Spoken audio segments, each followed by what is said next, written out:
यानंतर बघूयात अयोध्येत सुरू असलेल्या तयारी संदर्भातल्या बातम्या।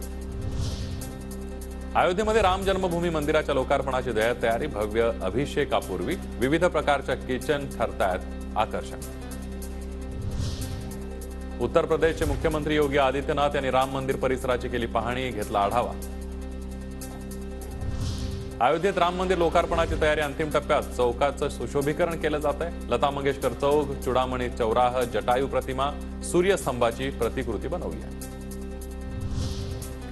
22 जानेवारी अयोध्येच्या इतिहासातला निर्णायक क्षण, साफसफाई, पिण्याच्या पाण्याची सोय, रस्त्यांची डागडुजी, 1500 शौचालय, त्यासोबतच 1500 सफाई कामगारांची नियुक्ती करण्यात आल्याची अयोध्येचे महापौर गिरीश पती त्रिपाठी यांची माहिती।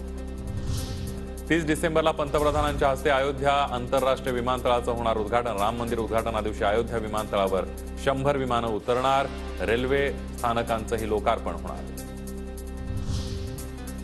30 डिसेंबरला पंतप्रधान मोदींची अयोध्येमध्ये जाहीर सभा। राम मंदिराच्या लोकार्पणापूर्वी अनेक मोठ्या प्रकल्पांचं लोकार्पण होणार। मोदींच्या सभेला 1.5 ते 2 लाख लोक उपस्थित राहण्याचा अंदाज।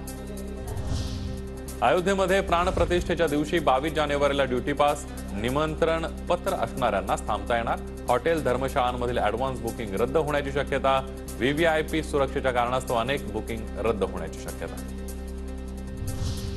अयोध्येतील राम मंदिर उभारणीमध्ये शिवसेनेचं योगदान मोठं, मात्र भाजप आम्हाला राम मंदिर उद्घाटनाला बोलवणार नाही, संजय राऊतांची प्रतिक्रिया। भाजपचा राजकीय कार्यक्रम झाला की आम्ही धार्मिक सोहळा करू, असा इटोला।